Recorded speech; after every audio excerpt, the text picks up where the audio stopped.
नमस्कार साथियों, आज हम पढ़ने वाले हैं रोमांटिसिज्म के बारे में। तो रोमांटिसिज्म जो है वो एक लिटरेरी, आर्टिस्टिक और इंटेलेक्चुअल मूवमेंट था जो यूरोप में आया था 18th सेंचुरी के लेट में, यानी 18वीं सदी के लास्ट में। तो ये मान सकते हैं 1780 से लेके और 1800 तक, ठीक है। और 19वीं सदी के शुरुआत में, तो यानी 1800 से लेके 1820 तक ये अपने पीक पे पहुंच गया था। अब इसमें क्या होता है, ये आपके इमोशन, ठीक है, ये आपके इमोशन पर और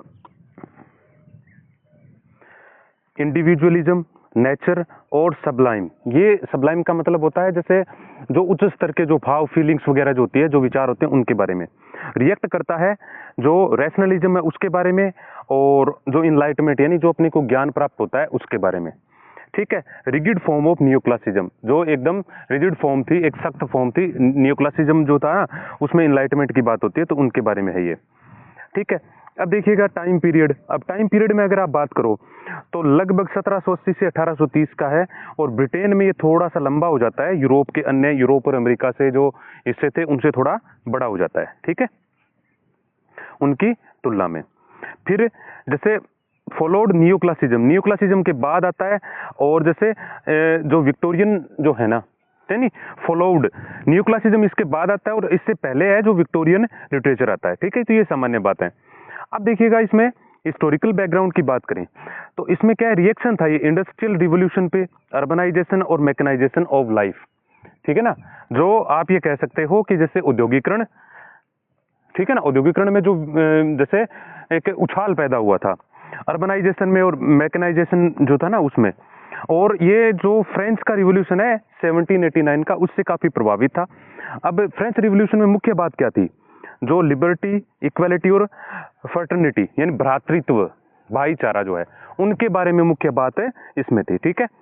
फिर इसके बाद देखें यहाँ पे रिस्पॉन्स करता है जो इनलाइटमेंट है, किस कारण पे, देखिए ये रोमांटिसिज्म को वैल्यू करता है फीलिंग और इंट्यूशन के बारे में, ठीक है ना। तो ये जैसे आप देखोगे ये सारी की सारी चीजें जो है वो बहुत ही महत्वपूर्ण पॉइंट है। इसमें नेशनलिज्म का उत्थान होता है, फोक कल्चर का यानी जो स्थानीय जो कल्चर है उसके बारे में उत्थान होता है, और मेडिवलाइजेशन और सुपरनेचुरल बात जो है उनमें उत्थान होता है। अब देखिएगा जैसे रोमांटिसिज्म जो है उनकी जो कैरेक्टरिस्टिक्स की बात करें अपने, तो इमोशन ओवर रीजन, कारण होता है लेकिन उस कारण पे आप अपनी संवेदनाएं व्यक्त करते हो, जिसमें आपकी फीलिंग है, पैशन है और इमोशनल एक्सप्रेशन है, वो ज्यादा महत्व रखती है बजाय किसके, आपके लॉजिक के, ठीक है ना। लॉजिक पे बात नहीं होती इसमें, क्या है जो भावनागत बात जो है उस पर ज्यादा प्रभाव रहता है। फिर है कल्पना, तो कल्पना में ये सुप्रीम फैकल्टीज होती है ना माइंड की उसमें, और जो जैसे क्या है इसमें ट्रुथ जो है, कारण नहीं, ट्रुथ जानते हैं, बस सच्चाई जानते हैं, उसके बारे में बड़ा ही जैसे इमेजिनेशन अच्छी होती है। लव ऑफ नेचर, ये इसके फीचर्स हैं किसके, रोमांटिसिज्म के, ये सारे के सारे, ठीक है ना। तो ये रोमांटिसिज्म के फीचर हैं। तो आगे वाली बात जैसे लव ऑफ नेचर है, तो इसमें नेचर जो है वो स्पिरिचुअल, हीलिंग, सबलाइम और करप्ट सिविलाइजेशन से दूर आपको दिखाया गया, तो ये सारी बात आ गई। इंडिविजुअलिज्म यानी स्वयं के बारे में बात होती है, तो इसमें इंडिविजुअल जो बातें उनको सेलिब्रेट किया जाता है, आर्टिस्टिक या आउटकास्ट के बारे में। फिर इंटरेस्ट इन द पास्ट, भूतकाल में रुचि, क्योंकि भूतकाल की बातों को याद करते हुए वो काफी खुश होते हैं। मेडिवल हिस्ट्री, मिथ जो है, लीजेंड्स है, और फोकलोर जो है, फोकलोर मतलब जो लोकगीत है उनके बारे में गाते हैं, याद करते हैं। मास्टरी एंड सुपरनेचुरल, तो इसमें क्या है जैसे सुपरनेचुरल पावर, जैसे ऐसी ताकतें जो वर्तमान में जैसे मौजूद नहीं है, यानी जैसे भूत प्रेत वगैरह, जैसे गोस्ट है, अनकैनी है, ड्रीम्स है, अनएक्सप्लेन्ड बातें जो है उनके बारे में बात करता है। और फिर उसके बाद जैसे कॉमन मैन और रूरल लाइफ के बारे में, यानी रस्टिक जो सिंप्लिसिटी यानी ग्रामीण अंचल है उसको बहुत ही सिंप्लिसिटी तरीके से, जैसे शेफर्ड, पीजेंट और कंट्री फोक यानी ग्रामीण अंचल है उसके बारे में बहुत ही अच्छे से बतलाया गया है। फिर मेलनकोली एंड सॉलिट्यूड, मेलनकोली का मतलब होता है जो इच्छा हम रखते हैं, निराशा तो है, यानी ऐसी निराशा जो इच्छा रखते हैं लेकिन हो नहीं पाता। और सॉलिट्यूड यानी अकेलापन, जिसमें आपकी इच्छाएं, नॉस्टैल्जिया यानी भूतकाल के बारे में आप याद करते हो अपने। आइसोलेशन है, डेथ वर प्रोमिनेंट, ये चीजें महत्वपूर्ण है इसमें। और आइडियलिज्म, आदर्शवादिता इसमें, परफेक्टिबिलिटी और जो विजनरी एस्पिरेशन जो है उनके बारे में। अब देखिएगा कुछ एक जो पोइट है, अब देखो इसमें अलग अलग बांटेंगे अपने पोइट कौन से, जैसे विलियम वर्ड्सवर्थ है, तो इनका जो है जैसे लिरिकल बैलेड हो गया, टिंटन एबे हो गया, प्रीलूड्स हो गया। इसमें मुख्य बात क्या करते हैं वो, इसमें करते हैं नेचर के बारे में, मनी के बारे में, मेमोरी के बारे में, चाइल्डहुड और स्पिरिचुअल ग्रोथ के बारे में। तो आपके पास सारी बात आ गई कि भी कौन से पीरियड में कौन सी क्या बात हो। जैसे एस.टी. कोलरिज है तो rhyme of ancient mariner, कुबला Khan और कैरिस्टा बेल, तो इसमें सुपरनेचुरल पावर है, इमेजिनेशन है और कॉन्शियसनेस है, अनकॉन्शियसनेस है। ठीक है। अब जैसे देखो, जैसे कुबला खान इन्होंने लिखा, अब कुबला खान लिखते हैं तो ये क्या है, ओपियम कंज्यूम कर लेते हैं ज्यादा, ठीक है ना। तो कुबला खान जो है तो फिर उसमें क्या है, एक जैसे विजन फ्रेगमेंट की बात आती है, ठीक है ना। जैसे देखिए फिर लॉर्ड बैरोन है। अब लॉर्ड बैरोन जो है वो जैसे चाइल्ड होराल्ड पिलग्रिम्स, जो डॉन जुएन और सी वॉक्स इन ब्यूटी, जिसमें हीरोइज्म है, रेबेलियन है, एक्जोटिसिज्म है और बैरोनिक हीरो, ये बात आती है। तो ये इनके थीम हो गए, ठीक है। फिर पीबी सेली और to the west wind, to skylark और प्रो मेथस अनबाउंड जो है उनके बारे में, जैसे फ्रीडम, रिवोल्यूशन, नेचर और आइडियलिज्म, ये इसका मुख्य थीम हो गया। जॉन किट्स ने ode to nightingale, ode on a Grecian urn, la belle, dame, sense, mercy, बहुत ही महत्वपूर्ण है, फर्स्ट ग्रेड में भी पूछा गया ये क्वेश्चन, ठीक है। तो ब्यूटी, ट्रांसाइंस, मोर्टलिटी, इमेजिनेशन के बारे में बात करता है। फिर आता है William black, songs of innocence and experience है, द टाइगर है, बहुत ही अच्छा है टाइगर, और द लैम है। इसमें इनोसेंस वर्सेस एक्सपीरियंस, विजन और मिस्टिसिज्म के बारे में बात है। तो ये अपने को क्या पता चल गया, इसमें अपने को ये पता चल गया कि इसके मुख्यतया थीम क्या होते हैं।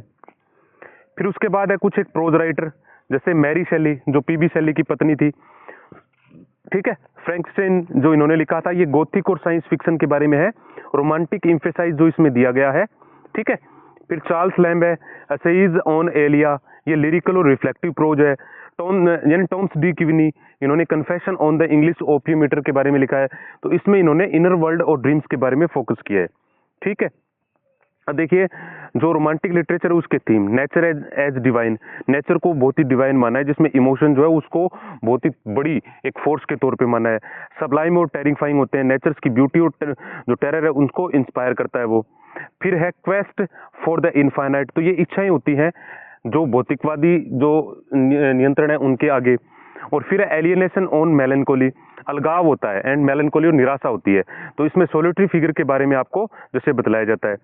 फिर जैसे जैसे रिवोल्ट एंड फ्रीडम, रिबिलियन करते हैं, जैसे किसी का विद्रोह किया और विद्रोह करने के बाद स्वतंत्रता हासिल कर, जैसे पॉलिटिकल ऑपरेशन और या सोशल नॉर्म्स के बारे में। इनोसेंस एंड एक्सपीरियंस है, जिसमें शुद्धता और करप्शन जो है ना उनके बारे में कन्फ्लिक्ट है। फिर चाइल्डहुड एंड मेमोरी, तो चाइल्डहुड एंड मेमोरी जो है इसमें ये प्योर और विजनरी बात को सेलिब्रेट करते हैं, ठीक है।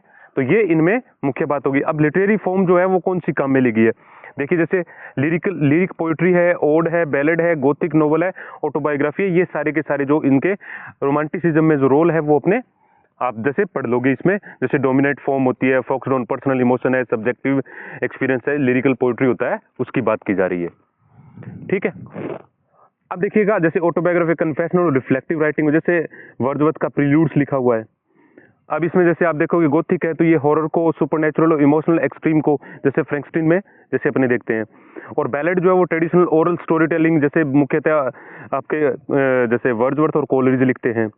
और इसमें फिलोसॉफिकल थीम अगर बात करें अपने, तो जैसे किट्स और शैली ने जैसे इनको लिखा है, तो ये सारी चीजें अपने सामने आती है, ठीक है।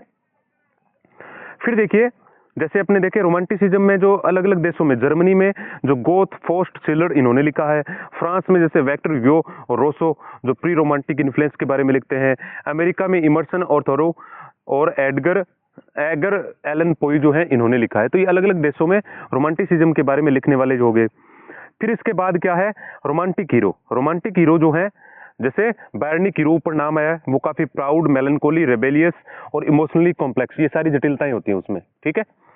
ये ऑफन जो है एलिनेटेड फ्रॉम सोसाइटी, समाज से अलग हो जाता है, जैसे मैनफ्रेड डॉनजुन जो बैरोन, डॉनजुन में जो बैरोन था वो। और डिक्लाइन एंड लेगेसी, लेगेसी के बारे में बात करें तो ये विक्टोरियन रियलिज्म जो बाद में आता है उसको क्या है, जैसे एक रास्ता प्रदान करता है। Left A lasting influence on modern poetry, psychological fiction और इन्वायरमेंटल राइटिंग के बारे में एक जगह छोड़ देता है आपके सामने। फिर है रोमांटिसिज्म इन इंडियन, भारत में जैसे तोरुदत्त, सरोजनी नायडू और इन्होंने कई सारे ने ऐसे लिखा है।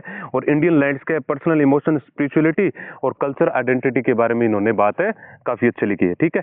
अब इसमें एक बात देखिएगा, एक दो क्वेश्चन जैसे देखें अपने कैसे क्वेश्चन आते हैं। देखिएगा जैसे आगे क्वेश्चन लिखा हुआ है। अब यहाँ पे जैसे रोमांटिसिज्म और नियो क्लासिज्म में अंतर क्या है? रोमांटिसिज्म वो इमोशनल इमेजिनेशन है, लेकिन नियो क्लासिकल क्या है? रीजन और ऑर्डर की बात करता है। रोमांटिसिज्म नेचर और सब्जेक्टिविटी है, अर्बन जो है वो जैसे नियो क्लासिकल अर्बन और ऑब्जेक्टिविटी की। इसमें इंडिविजुअलिज्म है, इसमें सोशल है, इसमें स्पॉन्टेनिटी है और इसमें फॉर्म और डेकोरम है। इसमें मुख्य बात जैसे भावनात्मक हो गया और इसमें क्या है एकदम प्रकार और जो दिखाई देता है वो है। अब जैसे हु अमंग द, जैसे क्वेश्चन जो इसमें आते हैं ना वो ऐसे होते हैं, हाई प्रीस्ट ऑफ नेचर कौन है, या फिर जैसे रोमांटिक मोमेंट ऑफ इंग्लिश जो है वो कौन है। तो इसमें आप देखोगे जैसे आपके सामने उत्तर आगे लिखे हुए हैं, जैसे वर्ड्सवर्थ और लिरिकल बैलेड जो है वो ऐसे अपने देखते हैं। तो देखिएगा ऐसे क्वेश्चन जो है वो पूछे जाते हैं यहाँ से। तो मैंने सिर्फ 2 सैंपल के तौर पे रखे हैं, ठीक है। और इसी के साथ आप जो नए हैं तो वो आप है ना इस चैनल को सब्सक्राइब लाइक शेयर जरूर करिएगा भाई। देखो काफ़ी मेहनत लगती है ऐसे कंटेंट को प्रिपेयर करने में। Thank you very much.